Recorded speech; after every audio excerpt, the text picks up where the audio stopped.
Welcome to the Underground, the Steel City Underground, the black and gold standard for Pittsburgh Steelers coverage. Now, here are your hosts, Joe Kuzma and Brian E. Roach. Hello, everyone, and welcome to another edition of the Steel City Underground podcast. My name is Joe Kuzma, and coming at you right out of the Wildcat formation is Mr. Brian E. Roach. What's going on, Brian? I told you what I was going to do, and people were calling for me to do it on Twitter, so I'm gonna. Al Riveron can suck my posterior. I edited it slightly for the family-friendly podcast that we do, but yeah, Al Riveron can pucker up and suck it. Yeah, I'm with you on that, man. It's just, it's one of those things where, well, we forget about it. This is what happens. You win the game, you forget about it. You lose, I'm still stuck on the Seattle call from 2 weeks ago, right? Yeah. We're talking about Johnny Holton. Yes, we are. And what happened there? I'm still trying to figure that out myself. In fact, I was trying to figure out like these next gen stats things that they show too with like Mason Rudolph and the charts and that. I could have swore that they put the dot on the wrong side of the field from where the pass was thrown. Like, but you know, I gotta go back and look at that now because it was like perplexing to me. That was on top of everything, but I know this. The instant replay is, I tweeted something out last night. I'm always talking about the Twitters, you know what I mean? And I was just kind of, I don't want to say perplexed again because I really don't know where I'm at emotionally and mentally with, you know, not only the pass interference calls, but the ability to challenge. And I'm seeing this not just, you know, complaining as a Steelers fan, but complaining in general. You know, I usually watch all the primetime games, or at least, you know, the majority of them. And on Sundays when, you know, I'm around and I'm not like, you know, at Heinz Field or at the game, if they're on the road even, I'm usually watching quite a few of games. I have more than one on, or I got like Red Zone, and I'm usually like, you know, dual screen at a minimum. And I'm seeing this in so many different games. I'll give you an example. By the way, you know, we are pretty good with the soothsaying thing. The Steelers are sitting pretty, right? 1-3.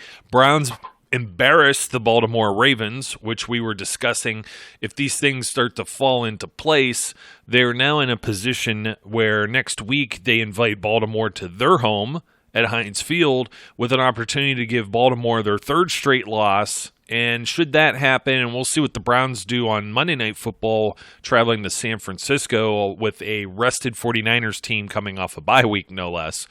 Yeah. We'll see what happens there. That's kind of setting the Browns up for failure, but you never know. I mean, I didn't know the Browns were going to – what was that final score? I got to hear. They laid 40 on the Ravens and only gave up 25. I mean, they just smacked them around and did what they wanted to do. And, you know, I had my concerns as to whether or not the Steelers would do that or whatever. But just going back to the replay thing real quick before I lose track of that. It's just the Browns game, for example, there was a challenge by Freddie Kitchens. It was a third down play. Jarvis Landry clearly inbounds. He has his hand down. None of his body is like out of bounds, you know, and he reaches over with the ball, and you could tell he's at the 7-yard line, which would be a first down, and they mark him at the 8. So here comes the red beanie out on the field, coach's challenge. And they said the call on the field stands with no further explanation. And it's just like kind of like, you know, Eric Herman, one of our contributors, has been, I think he's been banging the desk more than I have, because you always hear me talk about the officials or things that they could change, things they could do differently. And, you know, people were making fun of the new CBA they just signed. And it's kind of like, well, I'm not really making fun of it, but I wish that, you know, it's hard to entice better referees. Like you get somebody that's a regular, you know, 9-to-5 guy. They can't give up their job and go be an NFL referee, even if they're, you know, a great referee. They just don't have the ability or the vacation time or, you know, everything else. Now, if it's their full-time job and that's all they are concerned with, then I think that's a little bit different. Will it improve the quality of officiating? I mean, it's debatable, but you may have a larger pool of better quality people to pull from. But anyways, the replay thing that Eric's always talking about is the AAF, the Alliance of American Football. If you remember that league that lasted 8 weeks or whatever earlier in the year. I don't know if it was spring, but regardless, they had the Sky Judge. And they had him mic'd in too, so you could hear everything that they were discussing. And what they did was this person kind of sat from above and said, "Well, this looks suspect. Let's take a further look at it." And they kind of clocked them too. And it was a pretty quick process. You could hear them kind of break it down versus the rules, and whether or not what they had on film would overturn or be different than what they may have seen in a different angle on the field. Last night was just, I don't know how you think Johnny Holton pushes off there, and then he lays out to try and get the ball. But, they're not going to overturn their mistake on the field, it appears. It appears this is just a way to further justify poor officiating. And I'm always of the school of thought that, and I don't know what their point of emphasis are. I don't know what the league is telling them. The league came out 2 weeks ago or a week ago and, said, hey, these holding calls are too much. We're going back on what we told you to do. You know what I mean? And all these guys, now you got to go back and forth. Now you have to try and call less. Now you have to think, well, if I throw this flag, now am I going to get in trouble the way I'm graded for this game? And it just messes with the referees. It's no less disruptive than, changing quarterbacks, losing your quarterback or something of that nature in the middle of the season. So the officials go through all this too, and I can totally sympathize with it. The major problem is that they have this mechanism in place to correct errors, and it doesn't seem like it corrects anything. My exact tweet was, instant replay is a complete joke, except it's not funny anymore. Yeah, I'm going to leave this topic with this. I'm the next time, or not the next time, but if I ever meet Al Riveron in person, I am going to take the philosophy of the great philosophizer Eric Cartman and kick him square in the nuts. I was actually thinking of a movie way back when, Brian, Short Circuit 2, by the way, Johnny Five. Going to kick you. Yeah, they're going to kick him into outer space. So he's going to kick you in the face, kick him in the posterior, and everything else. For those people who actually know the Los Locos song from that movie, you could hum it along. I'll keep it clean in case there's small ears if you're in the car or something like that, driving around and listening to us. And thank you for listening to us.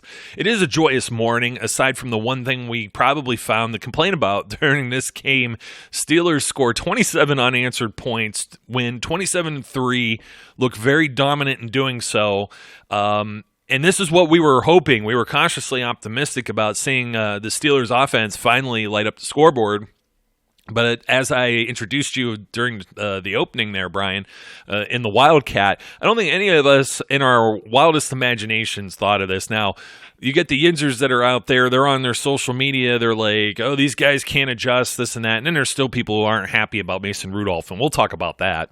But, as soon as I saw Jalen Samuels in the Wildcat, and I'm going to call him, I got a new nickname for him. Instead of J-Sam, he's got to be J/. That's his name. Okay. There you go. He's J/. He's playing quarterback now. Are you kidding me? I always was kind of bullish on this guy to begin with, because I'm like, there's so many things they could do with him. And you heard, I was, again, banging the drum for him last week. He's on the field 14 snaps, 26% of the offensive plays, and he doesn't touch. He has one little touch on the ball on an end around, a reverse or a double reverse. This guy touched the ball practically more than anybody last night, and you could see that it was just electric. And we talk about that the backs have to get involved. 20 touches, run game, whatever be the case. You had Connor and Samuels both get 10 rushing attempts apiece. And Benny Snell got in there too for 2 attempts and didn't really get anywhere, but that's okay. He's still grinding. So yeah. Connor also targeted 8 times, caught all 8 passes. Samuels targeted 8 times, caught all 8 passes. This was great. It was these guys each touched the ball 18 times, and this was the thing where, okay, you're going to replace Le'Veon Bell. We kept hearing about that. This is what Le'Veon Bell used to do. Ben would dump the ball off to him 5-6 times in a game, pick up 50 yards or something, maybe scamper for a TD, much like James Conner did in the receiving game. And that, I think that's been the element that's been really missing. The only difference now is that the duties are kind of split up. And now, I know they put this on film, but I'm thinking to myself, like, how exactly do you defend this when you have two capable backs and then you have a number of other personnel? Johnny Holton's fast, Deontay Johnson. These guys can come around and do the jet sweep thing too. I mean, that was the one. Samuel's touchdown was straight out of the shotgun, and it looked like it was almost like an option play because Connor it looked like he had the option to pitch it over to James Conner, and then he just kept it himself and just sailed right in. And that's what we talked about. This guy in college, all he did was score touchdowns. This was electric. It also helped take some of the pressure off of Mason Rudolph because it really stretched the field. It helped the offensive linemen, I think, gain some confidence, and we saw that dominance carry into the second half when Connor was carrying the ball. But I also, well, I'm on my J/ hype train right now for this one game. Anyways, I also said yesterday in the back rooms, I don't know if you saw this, Brian. I was like, screw getting a 39 jersey. I'm going to get a 38.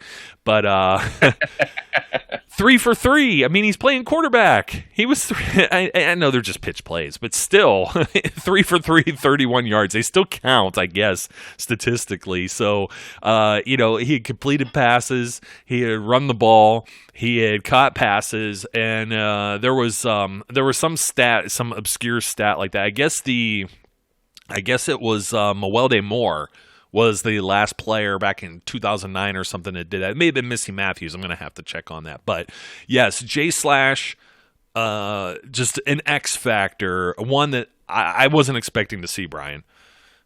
Yeah, I talked about this in when we did the post-game show, and I said the thing that has to happen in this game is they have to adjust what they do on offense. Now, that being said, I'm with you 100%. Wildcat was not a part of my expectations, but for all of the complaints and all of the yinsing that has gone on about Randy Fichtner in the first 3 games, you got to give the man credit for this game. And again, as you said, there's still some negative Nellies out there, some folks who want to yins and say, "Oh, good defenses are going to shut this kind of stuff down. They're not doing anything new." This was a totally different game plan than any game the Steelers have played in the last 1 billion years. Yes, I'm sorry. It just was. This was a good start, a good step forward in trying to define what this offense is going to be this season with a new quarterback and a new set of weapons. Yes, we would have liked them to be able to go more vertical at times, to have more of a downfield press. But you know what? You got to give Mason Rudolph and you got to give this team credit. They took what was available, and as one of my least favorite announcers in the history of football, Booger said, "You're not going to go broke by making a profit." Oh, he's so wise. I'll tell you though, the thing that stands out to me, and I think the thing that for me was the most important thing is one number. That number is 28 seconds. If you remember the last several games, the time differential in time of possession has been, 10 minutes, 12 minutes, these large discrepancies between the time the other team had the ball and the time the Steelers had the ball. In this game, that differential was 28 seconds. The Steelers did a much better job of sustaining some drives, keeping their defense fresh and off the field, and it paid off. In a big way. This is what was missing in those other games, where the defense would play lights out in the first half and then disappear in the second half because they're gassed. They were able to stay fresh. They were able to stay aggressive and abuse the Kittens' offensive line. Now, I'm sorry. By the end of that game, I just felt like it was grown-ass men versus itty-bitty kitties.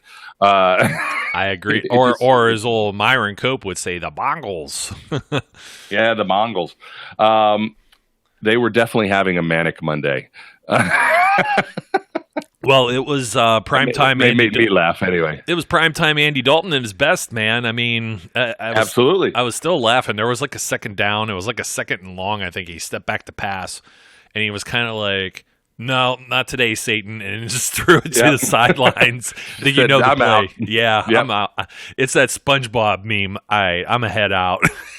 Yeah. and he checked out from there. And I think it was funny that, you know, the announce team was even talking about the Bengals' sense of urgency. I'm going to tell you this.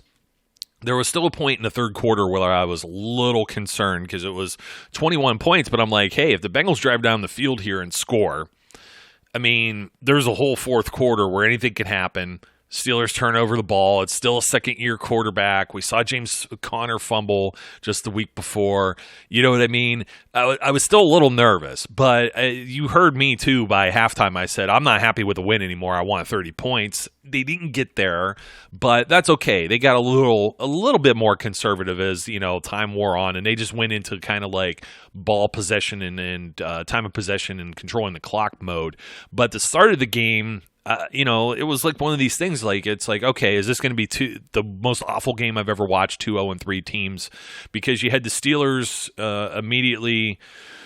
So they didn't get the ball first, but they allowed Cincinnati to run 7 plays. They 2 first downs. They finally got them off the field.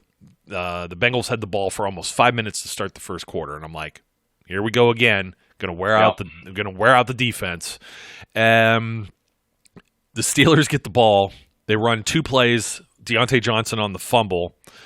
They net a whole 3 yards, a whole 46 seconds time of possession, and now you're putting the defense right back on the field. And the Bengals get the ball at the Steelers 15, and you're just like, man, this is the way you beat yourself. You know what I mean? Even if the Bengals end up being, and you know what's bad, Brian? We were talking about this, and they alluded to this on the broadcast yesterday, but when we were talking about the Bengals maybe having a lot of talent, AJ Green's not out there. 3 offensive linemen that weren't out there. It allowed the Steelers to pick up 8 sacks on Andy Dalton.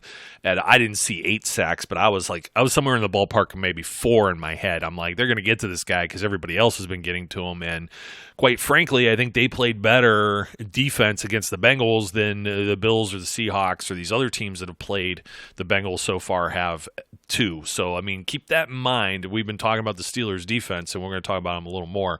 But this first quarter, then, the Steelers get the ball again. They actually have a decent drive here. It was finally something. It was 4 minutes and 20 seconds, 8 plays, only 33 yards, but 2 first downs, and they go for it on 4th down. And the 3rd down play and the 4th down play basically amount to what, a hill of beans? Like, they didn't get. Let me see here. I've got it. Let me see. Connor gets 1 yard on 2nd and 5, and then you have an incomplete. Or I'm sorry, that's not the right one. Blah. Disregard. Now I'm trying to look for it here. Okay, so here we go. And this is the thing that was a little different yesterday with the offense too. Guess what they did? They threw Zach Banner out there, the guy who didn't play a snap the whole week before against San Francisco. And I know they had to integrate him because the Vanimal was out, Vance McDonald. They played that close to their, vest, in terms of this questionable, doubtful, whatever.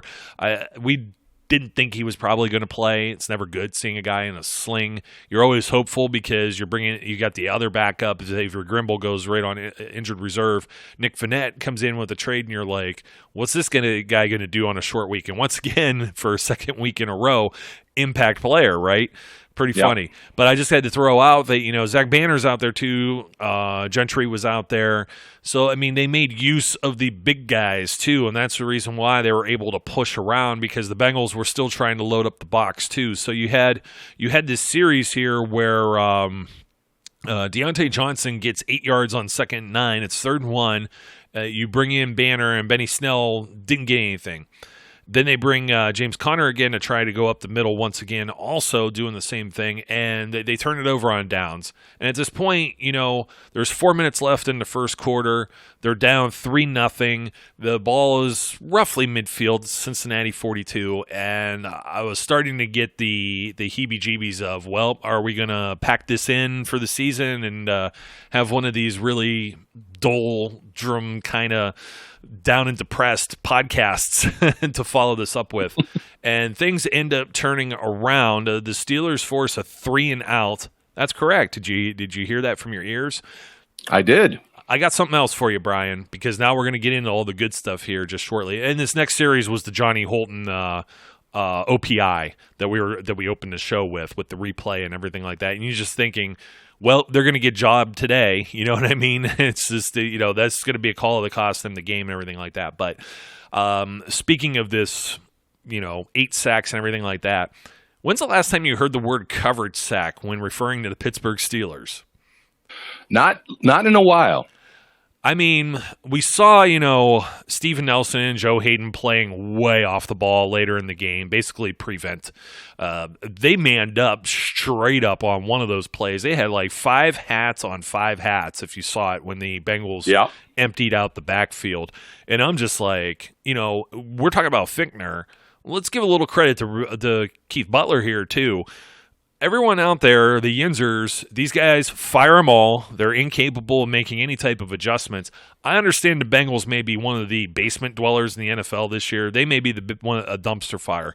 But these are the type of games that you should play the way that the Steelers did play. If they came out of this game winning like 6-3 or 9-3 and it was all Chris Boswell field goals, then, okay, I'm with you. It's like, well, we stink too, you know what I mean? But this is what we were hoping to see, and this is what we got to see.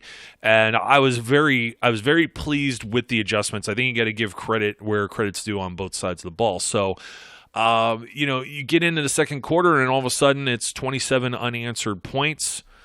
I don't know. I'm trying to think what stood out like best, because I'm gonna be writing. This is your old column, the good, bad, and ugly, and even the ugly is looking pretty good to me. It's almost like 5-6 beers in, and the 40-foot distance, it looking good to me. There's nothing that was really ugly in this game for the Steelers outside of those first 2 possessions. Yeah, look, the situation I think that was the worst, and even at this worst, I was fine with them going for that 4th down. And I felt like that's a good place to go for it. You're in that kind of no man's land of it's too far for a field goal. You still want to be involved, and you want to try and get some momentum going. I do kind of have an issue with the 2 play calls that were done there. Benny Snell up the middle, James Conner up the middle. When you've got guys like Billings and Geno Atkins clogging up the middle wasn't there for them most of the time. They did get some runs up the middle as the game progressed, and that D-line started to wear down a little bit. But this is early in the game. I would have preferred something a little more creative there. But this is nitpicking, because this was perhaps the most creative game plan that the Steelers have come up with in a long, long time. And I know, that even the announcers were harping on the fact that at least at the beginning of the game, Mason Rudolph's pass completions were actually in negative yardage as far as where they caught the ball, and then it was all run after catch. And it was extensions of the run game and things of this nature. I'm fine with all that. What is the concern here that they didn't let Mason Rudolph sit back in the pocket early on and try and go deep, which are low percentage passes. And instead they took what Cincinnati was offering them and they made that work for them. If they can win games this way, I'm all for it. I don't need, a bunch of incompletions downfield and then one home run ball. I'm much happier seeing him go, whatever he went, 87% between he and Jalen Samuels percentage completions. Yeah, come on. It's crazy. 85.7. I was sorry to interrupt you, but it was 7 for 7 in the first half. And I wanted to throw in not living in their fears. And some people think that's living in their fears, but Mason Rudolph reminds me of the way the Eagles kind of eased Carson Wentz in as a rookie. Yeah, it's very similar. I think it was a good approach, and it was, doing what you could do to make him comfortable in the game and allow him to try and start doing some of the things that he does well. You didn't put too much on him, and and yet you were able to be dynamic on offense. You were able to throw a lot of looks at a team that clearly didn't anticipate what they were seeing. They did not know how to deal with the Wildcat. They didn't know how to deal with all of these short passes and all the jet sweeps and the little bubble passes that were being thrown. It was a very good job of game planning by the coaching staff, and I feel like you're right. There's not a lot of ugly in this game. If you really want to nitpick, there are a couple throws where Mason threw the ball and it was clear there was either a miscommunication or I don't know what the heck he was doing because there was nobody near where he was throwing it.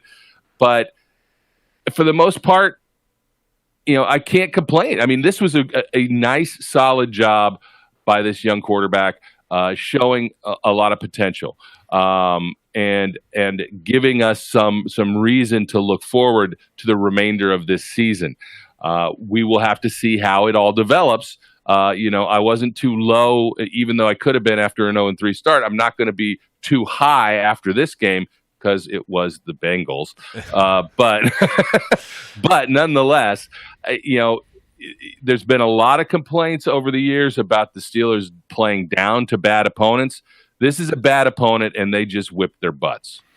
Oh yeah, that's the big thing. And I look around the league, Brian, and everyone's complaining about a little dink dunk stuff. You still got to be somewhat of a game manager, competent quarterback to even do the dink dunk.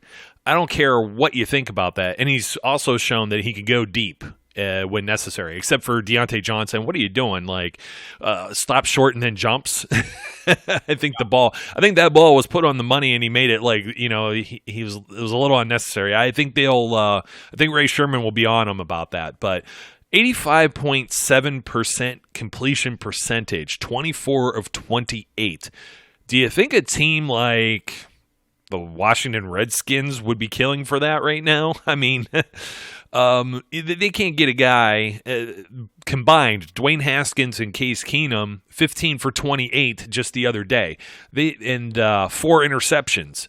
That's the kind of stuff that happens. And it's in a combined 28.6 quarterback rating. And these are the kind of things that happen there, and you got to understand they're setting Mason Rudolph up for success rather than failure. Speaking of that, and we are keeping in mind, he's not throwing beyond the line and stuff like that.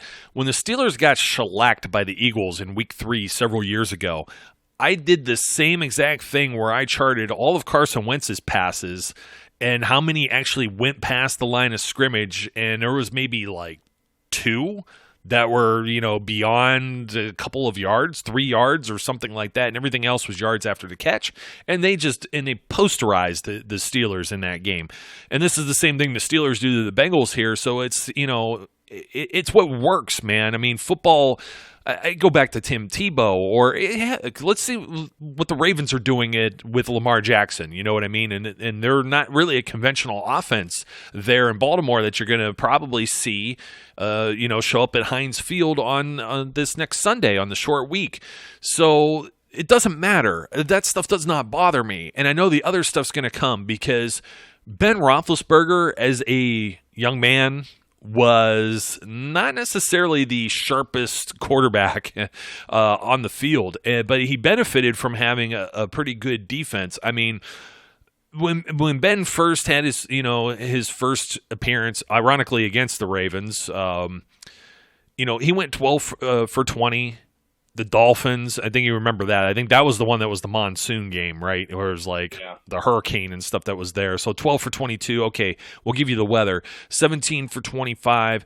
That was 68%. He had 16 for 21. He's only throwing 20-some passes here.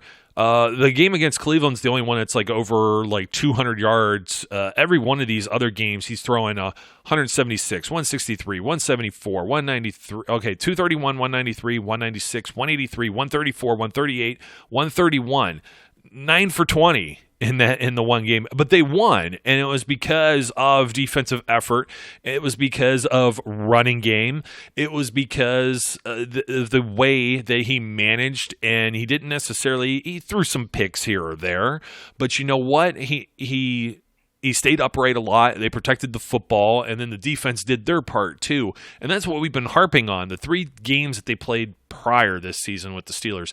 What happens if they play the Jets with their second and third string quarterback in? What happens if they play the Cardinals or the Dolphins or one of these other teams, just kind of like the Bengals right here? That's what you would see. You'd probably see a different record with the Steelers instead of 1-3. And that's what you're going to see with these other AFC North teams as they have to play everyone else as well.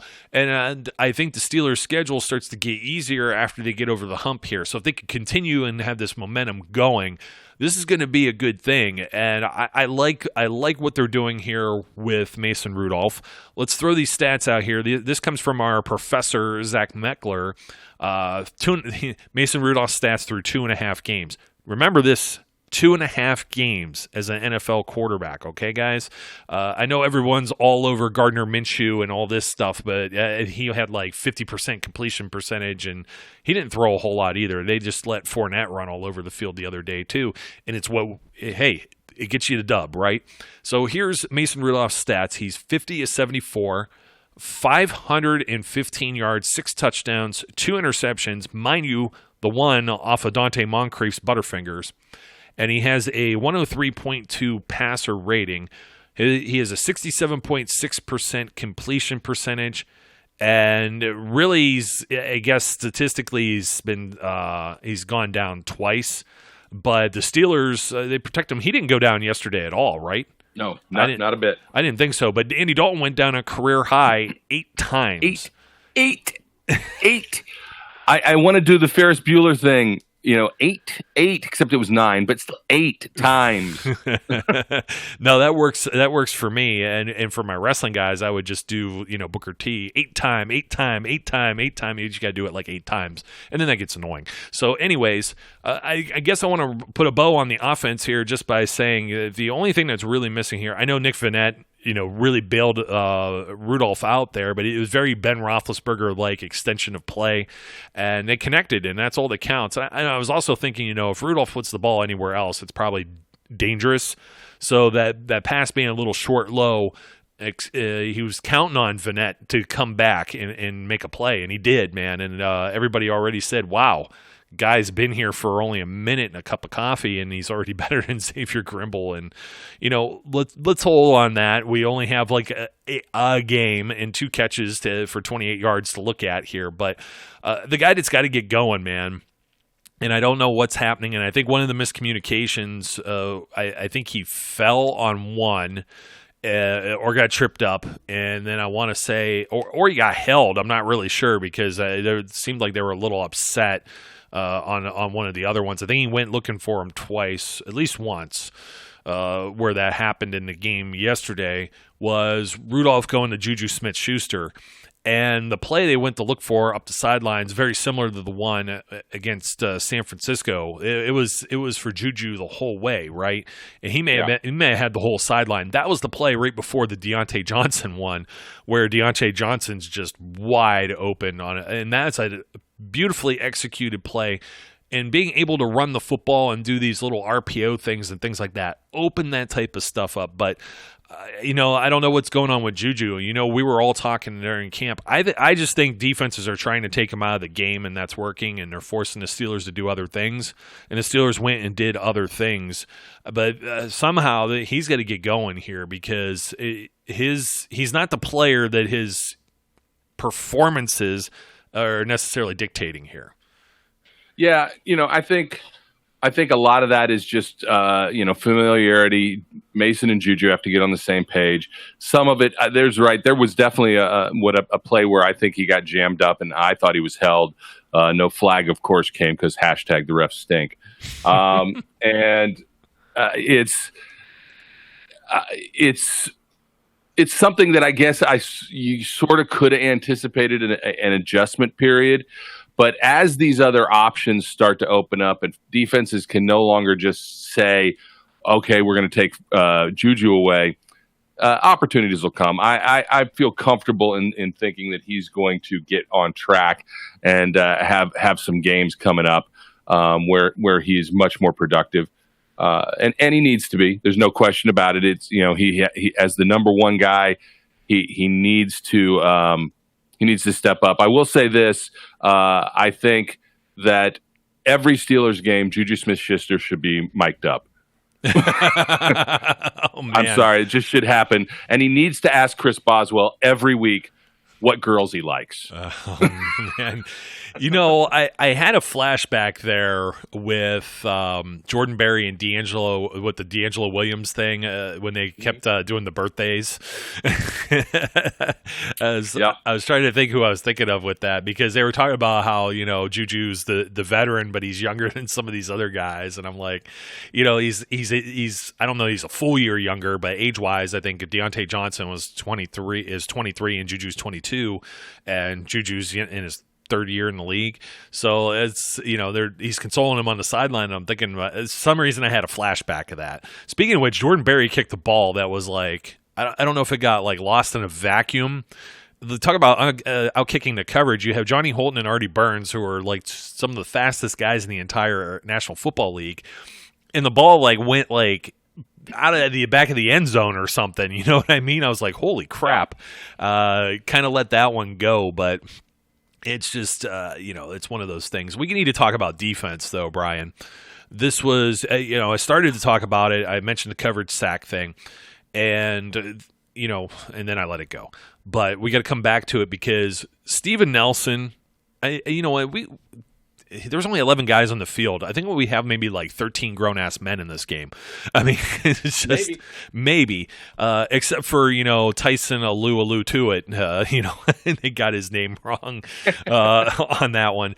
But, I've been really banging the drum on Steven Nelson too. I'm on the hype train. I'm on what's the other things? The Hive. That's what it is. It's the Hive. I always say stan. I stand for this guy. I'm a stan. So definitely Steven Nelson. Joe Hayden. Yeah, okay. John Ross is fast. I get it. And it's at the end of the game, and it's like I'm just going to take a penalty instead of losing, the yards or big play or touchdown, whatever may have been the end result of that with John Ross, also one of the fastest guys in the NFL. I totally get that. But, they had a fantastic game. Their names were not showing up very often. You didn't even hear anything about Terrell Edmonds or Minkah Fitzpatrick. You want to know why? Because they shut everything down. I mean, it was a quiet day to hearing about the secondary. All you kept hearing about is Devin Bush, and then it would be TJ Watt, and then Bud Dupree. I know all the haters out there are going to say maybe the best play that Bud Dupree's ever had. Well, at least in recent memory, I will say, smacking the ball out of Andy Dalton's hands. That was quite amazing. And, these guys are so aware of what's going on with the football. TJ Watt dives on it like a grenade. We've seen Devin Bush do this already, too. And, I'm going to throw some more professor statistics at you. So Zach Meckler, of course, our professor of football, mentions that Devin Bush came into the game Monday Night Football with 0 tackles for a loss on the season, and he had 3. I think that was the final total. I'm going to pull it up for sure, but he had at least 3. Yes, 3 tackles for a loss. He had his first career sack where he just, annihilated Andy Dalton, as did everyone else. Cam Hayward led everyone. Well, he tied almost. No. What? Stop. Okay, go ahead. You cannot say his name at this point in time without starting with this. Cam Hayward is a grown-ass man. He is, man. He led everyone with 2.5 sacks. He was tied with TJ Watt for 3 hits on the quarterback. So you had Devin Bush with a sack, Cam with 2.5, Bud Dupree, strip sack. Javon Hargrave, he couldn't stop that guy either, man. He was getting there one way or another. So he gets a sack. TJ, this is Oprah, man. You get a sack, you get a sack, he get a sack. TJ with 1.5. Tyson Alu with a sack as well. I missed the other Devin Bush statistic from the professor, so let me rewind. He's tied for 9th with 37 total tackles, tied for 10th with 24 solo tackles. He has the 3 tackles for a loss, a sack, 3 fumble recoveries, tied for first in the NFL. anyone that's keeping score at home, you already knew that he could be a potential defensive rookie of the year candidate. He's definitely put his name in the forefront there. I don't know. Who else? I mean, you could give a game ball around just about everyone here. I mean, Mike Hilton had a great game. We didn't see a whole lot from Cam Sutton, but he knocked the ball down too. Stephon Tuitt looked like a monster early. Jaron Elliott gets in the game and does some stuff too and puts some pressure on too, which was kind of crazy. Mike Hilton, I thought, had a much better game than he's had in the last few games. And Mark Barron, there you go. Much better. And, Tyler Eifert drops a ball in the back of the end zone there. And Barron's kind of celebrates it, but I thought he smacked it out. And then the other replay angle doesn't look like he touched it at all. And I'm like, man, that guy should bring it in. I mean, if it's somebody else, they might haul that in, get both feet in, and that's a TD.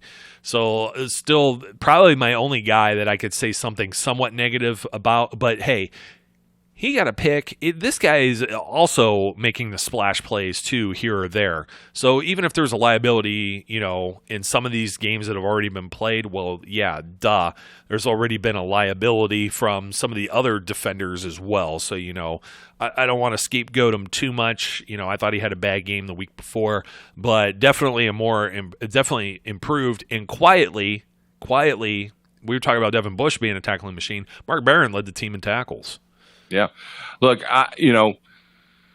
Cam Hayward is the OG of grown-ass men. There's no ifs, ands, or buts about that. Goes out of the game, which always makes me sad, with a quad injury, comes back in and puts the kind of performance that we expect from him on, just abusing his fellow Ohio State alum, Michael Jordan, on the offensive line, driving him back consistently. Just a solid performance from Cam Hayward, without a doubt. TJ Watt, grown-ass man. Devin Bush, grown-ass man, who's a little shorter than the other grown-ass men, but still a grown-ass man. And you just felt like, you could just constantly be giving out grown-ass man awards. Those are the three that I'm going to focus on, though, because their performance was really special. Devin Bush gets his first sack. He's all over the place making tackles. And the thing I noticed both from Bush and Barron, and you're absolutely right, the one in the end zone to Eifert could have, with a better thrown ball from Andy Dalton, been a touchdown. And while there was double coverage there with Edmonds and Barron, there was, it wasn't the best coverage. But I will say this, for the most part, the tight ends were covered. Yeah. Devin Bush was there in coverage. It was a much better showing, and maybe that's a sign of growth. Maybe that's a sign of starting to get it, especially with a guy like Devin Bush, who's young and is a rookie and is still adjusting to the NFL and the speed of the game. Maybe it's starting to slow down for him, and he's going to be more reactive and improve his in coverage. There were very few negative things I saw from the defense. But if I want to nitpick, we got gashed a couple times by Mixon. That's going to happen at some times, but none of them were huge. 10, what was his longest run?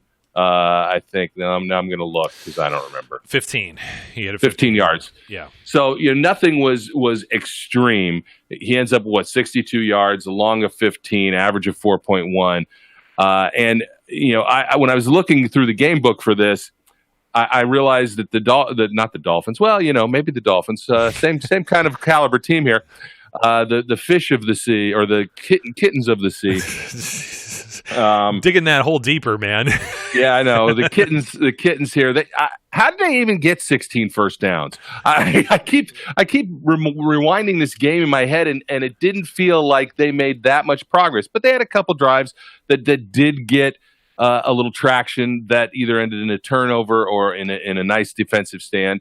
Eventually, one being the one that ended with Barron's interception. This was just a much more complete game by the defense. And again, I think that is because in many ways the offense helped them out. The offense was able to get some drives that were sustained, keeps the defense from being on the field too much. They're not going to be gassed all the time. and everybody, it felt like everybody was contributing. Stephon Tuitt continues to have the kind of season we've been hoping for him to have. While he didn't get there for a sack, he was disruptive. He was taking on double teams, which freed TJ Watt up off of the edge for a couple of splash plays. Bud Dupree, he got there. Finally, he got there. I told you last week I'm off the Bud train. I'm still off the Bud train, but it's only in the sense of I don't know where we go at the end of this year.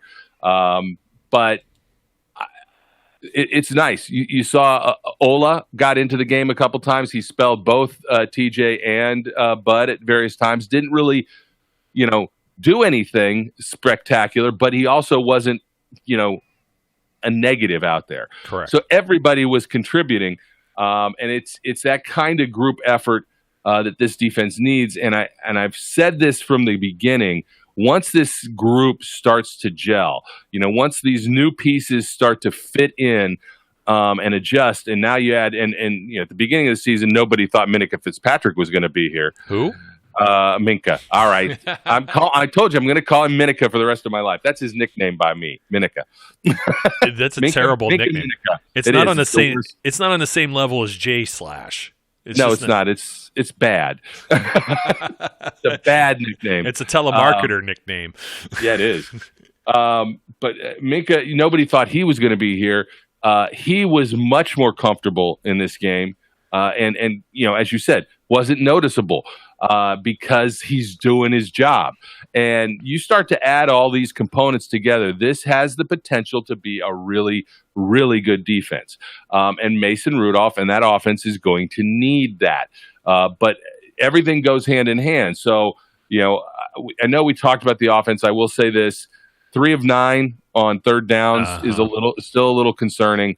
But it's nice to know they only had 9 third downs. They were moving the ball, getting first downs on second down instead of, always having to delay to that third down. But 3 of 9 is a bit concerning, but I expect that to improve as they adjust. It was just a solid game overall. And my final grown-ass man throwout is going to go to another guy who everybody's been worried about and was worried about all year. But I'm going to say it. The Wizard of Boz is back, so back, and he is money. He's just money. He is a grown-ass man. Only Killer B left. I mean, yeah, he's only Killer B left. He was. I don't know if I mentioned it on the pod on the pregame, but I definitely had it in my article. He was one of my 5 to watch because he's a Bengal killer. So he's killing the bees, the Bungles, whatever the. I was trying to make it funny there too, but it did surprise me. I was like, really? I'm like like you said, the Bengals somehow had 16 first downs. Third down efficiency, they were only 29%. They were still worse than the Steelers, but somehow still had one more. That's because they had more opportunities on third down. And, of course, they were 1 for 3 on fourth down also. Yeah. So, I mean, they buttoned up the Steelers, the time of possession. They still lost the time of possession. They still somehow ran less plays. And I was just like, it didn't seem right. But compared to what we saw over the first 3 weeks, that means the offense at least did something.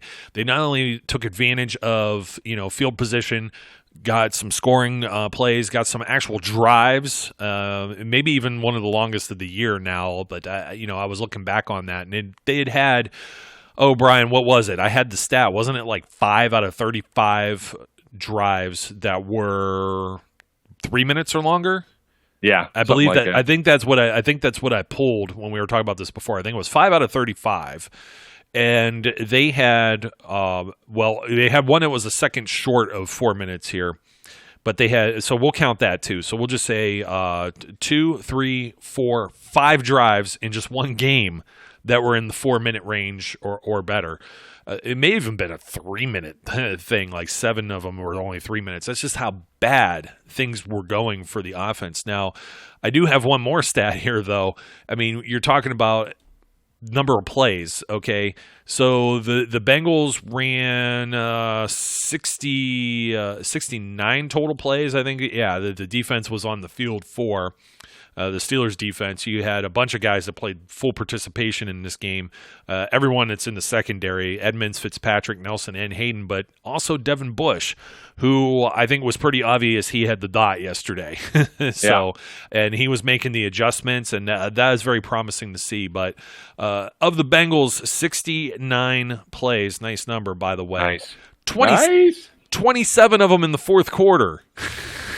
So that's why it's so lopsided, because it was just by this point the Steelers kind of, hey, we got this in the bag, because they only ran 9 total plays in the third quarter.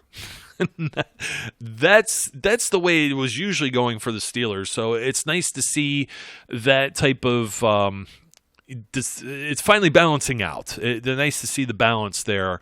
And if the offense can continue to do good things like that, all they got to do is keep it even there. And then the turnovers and the big plays by the defense, any type of splash plays that they get there, it's going to end up boding well in their favor. If not for the fumble earlier in the game, this may have been a shutout entirely. So that's the only other takeaway I think I have. I don't think there's anything else I could really say negative. Somebody else is still going to say, well, Tomlin lost the challenge there. He hasn't won one since, he had Bill Cowher's team in 2000 and whatever, and it's just kind of like, I'm rolling my eyes at it, and I'm just like, there's no way that should have been a flag, and there's no way that should have been upheld too. So I will join the picket line right with you, Brian. I have my poster board, I have my Sharpie markers, and I'm going to do a hashtag the ref stink. Excellent, because they do. And yeah, to bring everything round table back to that, I'm just going to repeat what I said at the start of this. Al Riveron can suck my butt. I don't want to think about that, particularly your posterior as any, but I think there's a lot of people though that are right there with you with the Al Riveron and the replay stuff. So I don't necessarily want to harp on that again, because that's what we opened the show with, and it's like, when you're talking about a 27-3 pretty much dominating performance by the Steelers, where they take care of business, they handle everything, they can build on this now. This is exactly where we thought they could be. Now it's promising to see that they actually put it together. Now, go ahead. I'm sorry. No, they actually put it together. I mean, that's the big thing, and maybe momentum's on their side. Yeah, and just as our own little shout out, since you and I will be there next week at the Ravens game, and if anybody wants to hunt us down, please feel free to do so. Just don't, kill us. Literally hunt us. Yeah. Don't really hunt us. Just, I think you're going to be tailgating out in some place, and you're going to have the SU flag up. Hopefully, every now and then, throwing everything in the car gets to be a pain in the butt, but we'll see. We'll see how I'm feeling if the adult beverages are flowing and whatnot. So absolutely, we'll check on that. They do have the Ravens coming in. The last time me and you went and saw a game last year at Heinz Field together with the Ravens, yeah, that didn't go so well. It was all the crap we were talking about already, with the offense not being able to do anything with the ball and the turnovers and not stopping people on third down and things of that nature. So as long as they clean that up, because the Ravens, this is a situation that we put there. We put it out there a week ago. A lot of people were like, oh, they're crazy. Of course, I had to deal with Browns fans for 24 hours or whatever. We're winning the division. And it's like, yeah, but just wait, because you got to go to San Francisco. We know what that's looked like. They're an unbeaten team. They're on a bye week. This could, play out into the Steelers' favor here shortly. If they could take care of business against the Ravens, as we said, then let's just say the Browns lose. We don't necessarily know that as a fact. Maybe they turn their season around too. Again, September football, we're heading into October. This is the second quarter of the season now. But let's just say in theory that things play out the way we would like them to. Steelers will be atop the division with a 2-3 record.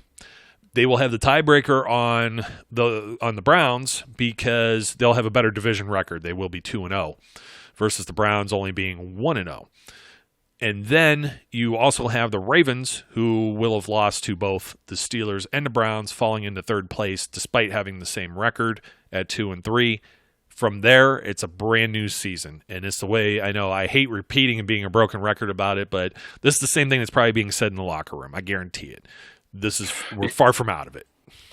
Absolutely, we are definitely far from out of it. There is the absolute chance that by the end of next week's games, even at 2-3, you could be talking about the first place Pittsburgh Steelers in the AFC North, which I don't know if that's an indictment of the AFC North or what it is, but that's very, very realistic at this point.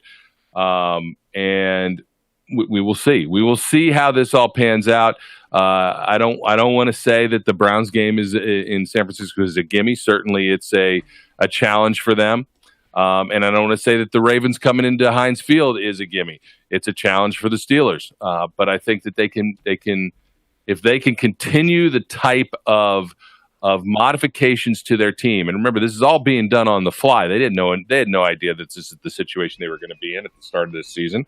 So this modification of the offense to a new quarterback, to a new dynamic, if that can continue and grow, there's no reason to think that they can't have some positive results as the season wears on. Absolutely. I think that's a good way to put a bow on this. Wrap it up. We'd like to thank all of our supporters, all our listeners out there as usual. Steelers now, hey, finally, it feels good to get a win. So, and the way the win was too. Wasn't ugly. Very decisive win. Once again, 27-3 is your final there. Steelers improved to 1-3 on the season. We'll see where they go from there. As for us, we're going to go. We'll be back later in the week with your pregame coverage for the Steelers and the Ravens for this upcoming Sunday's game at Heinz Field.